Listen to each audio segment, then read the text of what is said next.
Saludar al general Naranjo, fue nuestro vicepresidente, director de la policía y el mejor policía del mundo en su momento. Señor general Naranjo, bienvenido a la W y por favor disculpe pues lo que ha escuchado. Buenos días. Julio, un gusto saludarlo a usted, a todo el equipo, a su audiencia, y como diríamos en mi vida pasada, probablemente Ana se hace acreedora a una anotación en el folio de vida. ¿Eso es bueno o malo? Es que malo. Muy malo. Malo, Ana. Quedó en el folio de vida. General Naranjo, el derrumbe de Pablo Escobar pues fue una de sus metas y de otros compañeros suyos más importante en su vida profesional.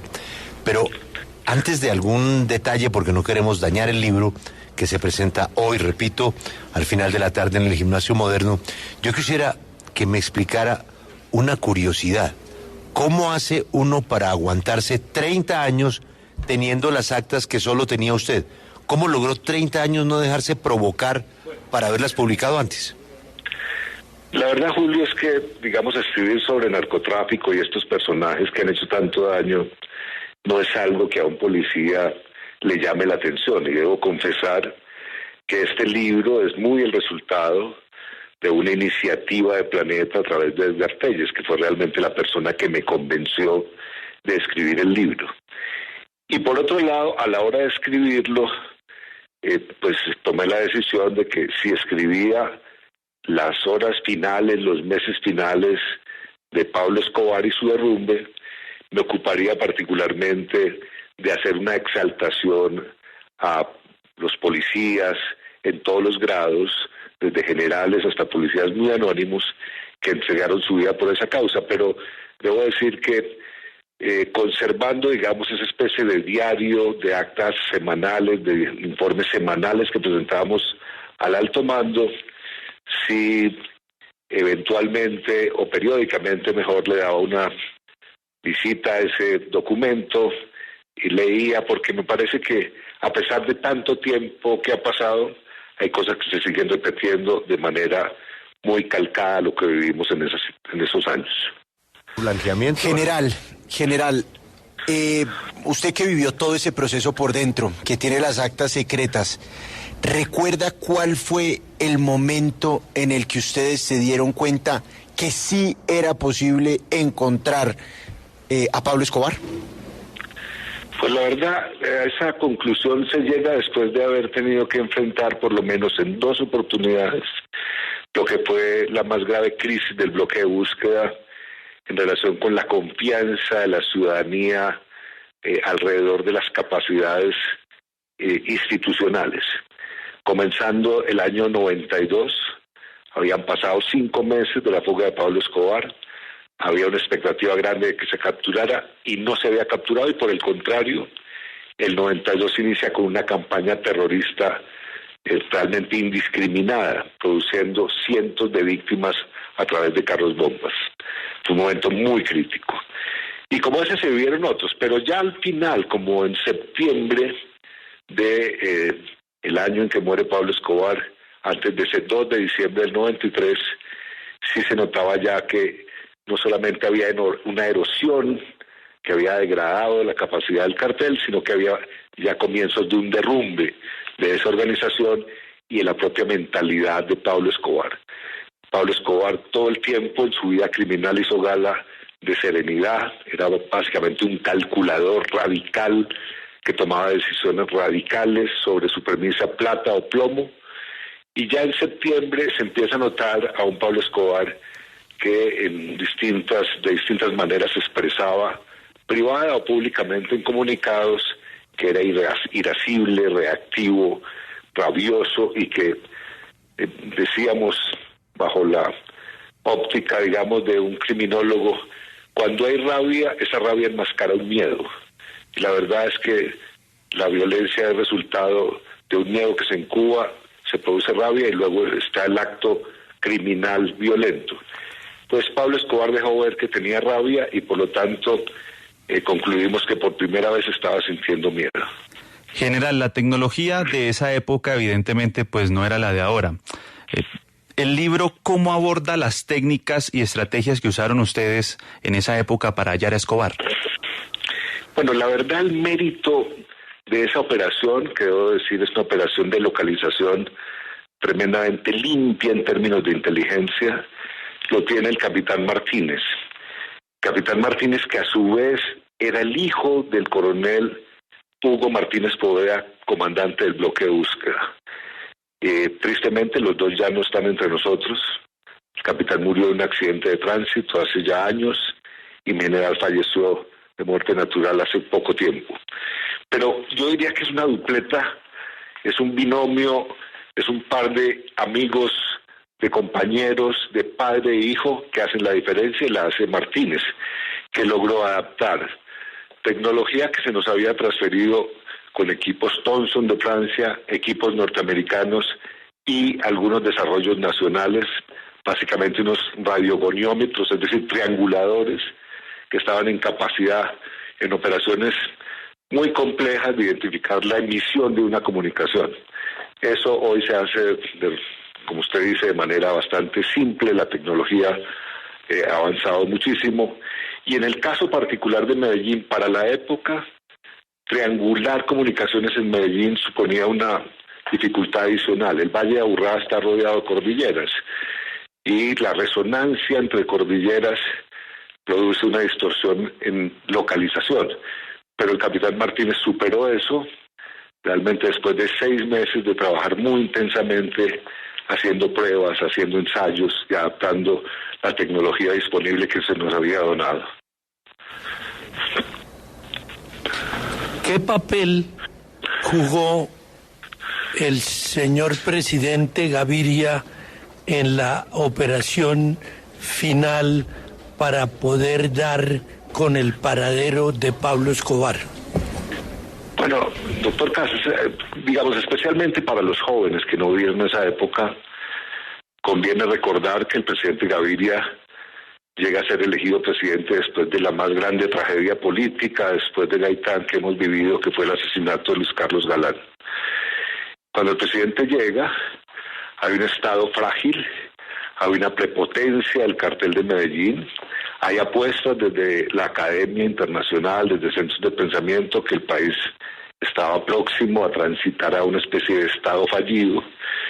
Y el presidente Gaviria, con pragmatismo, mantiene 2 vías de acción contra el narcotráfico: las operaciones judiciales, militares, policiales, pero al mismo tiempo abre una puerta a una política de sometimiento que produce impacto realmente en los primeros meses del gobierno, cuando miembros de la familia Lea Ochoa Vázquez, amigos, socios de Pablo Escobar, se presentan a las autoridades. Yo diría que ese primer momento marca un poco el rompimiento de la lealtad y la cohesión monolítica del cartel de Medellín, y se empieza a producir una fragmentación. Y a lo largo, para responder la pregunta en concreta de la persecución y de las operaciones, desde julio del 2000, desde 1991 hasta diciembre del 93, el presidente Gaviria mantiene su serenidad, delega, digamos, la cuestión más operativa en su ministro de Defensa, y mantiene una serenidad y una calma que realmente facilitó de alguna manera que no hubiera crisis al interior de las fuerzas, y yo creo que lo que él refleja, digamos, el día de la muerte de Escobar es el alivio general que sentimos todos los colombianos, y que él, digamos, como primer responsable, después de haber aguantado tantos embates del cartel con acciones terroristas, no llega a celebrar, pero sí transmite un mensaje de confianza grande al país. Señor general, esta pregunta seguramente se la hará a usted todos los días cuando escucha una noticia. Se dio semejante golpe, se desmanteló el cartel del norte del Valle, se presionó hasta su entrega o muerte, se acabó con el cartel de Cali. Este libro, pues, nos enseña lo que significó la complejidad de acabar con el cartel de Medellín. Y hoy, 2024, general, seguimos en las mismas. Algo estamos haciendo mal, ¿no? Sí, y debo decir, Julio, digamos, también que el libro contiene un prólogo que abre, digamos, de manera, yo diría, profunda y de esos interrogantes, plantea esas preguntas y al final el epílogo que yo escribo es una reflexión sobre qué ha pasado después de 30 años. Y yo digo que es una moneda que tiene dos caras. En una cara, lo que pasó positivamente es que Colombia no terminó arrodillada a los carteles, no se convirtió en un narcoestado, y estos personajes se desvanecieron para dar lugar a una evolución de narcotraficantes que hoy son fragmentados, difusos, muchos de ellos invisibles, pero no son figuras de la vida nacional con pretensiones de la toma del poder nacional. Eso me parece positivo.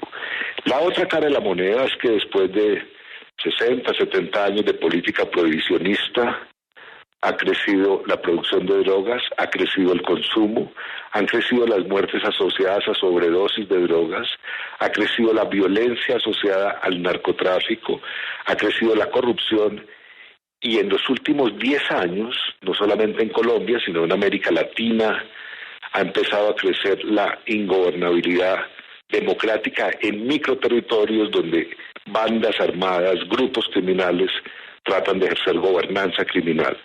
Cooptan autoridades locales, imponen las reglas, protegen las economías ilegales y ejercen control sobre el territorio. Ese panorama, yo digo, es suficientemente revelador como para que pensemos seriamente, como usted lo acaba de decir, Julio, que algo estamos haciendo mal y que algo deberíamos hacer para innovar con una visión distinta.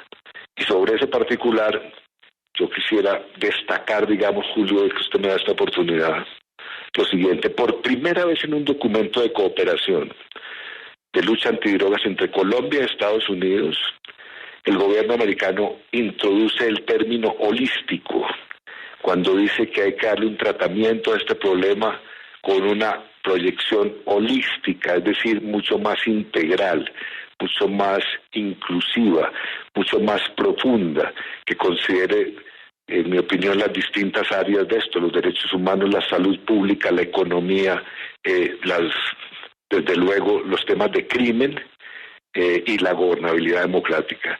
Pero me parece que hay un primer paso muy positivo de reconocimiento de que se necesita un enfoque que supere simplemente una estrategia prohibicionista. Les invito a comprar el libro, El derrumbe de Pablo Escobar. Lleva ya varios días con excelentes resultados. Creo que ya vamos para tercera edición, general. Pues por ahí estamos, sí, Julio. Eso es lo que me dicen desde Planeta. Sí, señor. El prólogo al que él se refiere. Señor. Usted me deja, digamos, hacer un comentario breve, pero me parece que es clave. Como ha sucedido, digamos, con su libro, que tan generosamente me permitió darles entrevista para Señal de 1000 Batallas, como sucedió con el libro que publicamos hace un poco más de año y medio, Se creían intocables, y con los derechos de esos libros van a la Fundación Corazón Verde. Y la verdad, cada vez que un colombiano compra ese libro, está ayudando a la fundación, que a su vez contribuye a superar las dificultades que enfrentan las víctimas de la violencia, básicamente viudas y huérfanos de policías que han sido asesinados en servicio. Eso es totalmente cierto y doy fe porque me consta. Fuimos socios en una aventura en donde el general donó toda su parte de lo que correspondía del libro a sus policías. Bueno, y la otra parte fue para la Fundación Ellen Rigner de Casas. Y me pareció muy lindo, general, porque en su vida debe haber muchos policías que usted extraña, pero que se lo haya dedicado a estos dos policías, a Jaime Ramírez Gómez y Valdemar Franklin Quintero, pues tiene un mensaje. Valdemar fue asesinado el mismo día que Luis Carlos Galán, ¿no? Y anterior, tal vez. No, creo que el mismo día, a las 6:30 de la mañana del 18 de agosto del 89. 89, sí.